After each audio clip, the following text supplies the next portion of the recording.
The description of the miller in the General Prologue of Chaucer's Canterbury Tales, starting about line 445 of your book, is a great example of the way Chaucer starts with a stereotype and then creates individualizing detail. So the miller is described as a carle, which is a word that is related to churl. He's a peasant. Churl is now a kind of generalized insult that starts as a class insult, or simply a class description. He's not a peasant. Some of us are earls, some of us are churls. It's about class difference. You notice Chaucer also used the word villainy. A villain is originally a form of peasant. Now it's like somebody who fights Batman.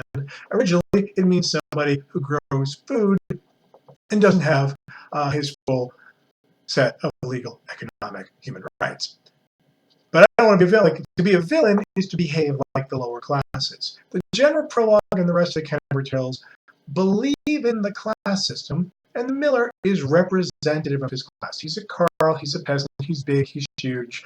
He's exemplary in some ways at wrestling. He always wins the ram. He's someone who wins the kind of fairground wrestling contest and gets the traditional, like he gets livestock as a prize. It is he is somebody who he's big and strong. He can tear doors right off their hinges, and then there's that sly Chaucer humor, or break it by running with his head, with his head. Okay, that sounds like he's great. He can tear the doors right off the hinges, or he can like break it by running his head. And there, that faux naive Chaucer voice, that stance of ironic praise, really slyly brings the miller down. He's a guy who breaks open wooden doors with his noggin. He also is individualized. Okay, he's going to be a class stereotype. He's going to be a standard commoner, a standard miller. The millers tend to be large and strong. They've got to move, like they've got to do heavy work.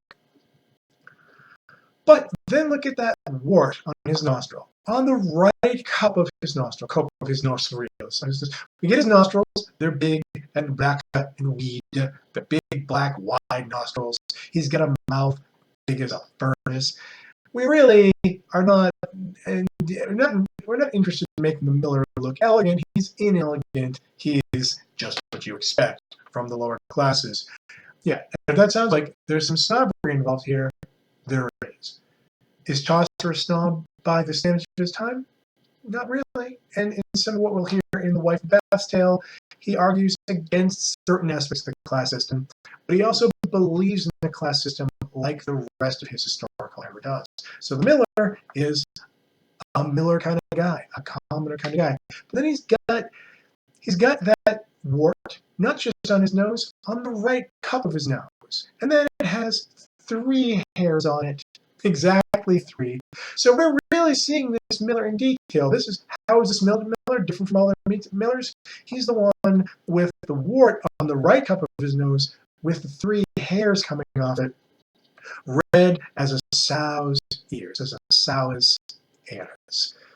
Individualizing detail to create the sense of a more fleshed out individual character, though we're starting from a type and in fact from a stereotype. It's also the case, and Chaucer does this throughout, the miller does it too while telling his tale, i.e. when Chaucer tells a tale through his mouthpiece, the miller. Chaucer and his sub-narrators tend to use metaphors and similes that are appropriate to that character's class. What is the miller's face as red as? A sow or a fox? A female pig, something from the barnyard, or a fox, a kind of low-end predator, a predator that hangs around chicken coops and tries to kill them. So low-end domestic animals that you might see around a commoner's household. In the same way, is it red as wine? Is it red as blood? No, it's red. The hairs and nostrils are also red as a sow's ears. That's wonderful detail. You can see that kind of translucent pink of a sow's ears in the direct sunlight. But it's also appropriate for the class of the person being described. Even the metaphors in Chaucer subscribe to a class system, and the similes too. One last bit about ironic praise. Chaucer also praises the miller for being a thief. And in classic ironic praise Chaucer style, it's well can he stay in corn. He's really good at stealing grain and tooling threes and tolling and telling 3 times, for like telling or counting 3 times, i.e., taking 3 times the money he's supposed to take. He's a thief, but he had a golden thumb, party. The golden thumb gets a footnote in your book. Like, there are different ways to hear it, but you can definitely hear the one that he's got a golden thumb, because when he weighs things, the grain that he weighs in his mill, to determine his own fee, there tends to be a thumb on it that gets the miller. So he's gets some gold. What's the golden thumb? It's the thumb that on the scale that gets the miller more gold.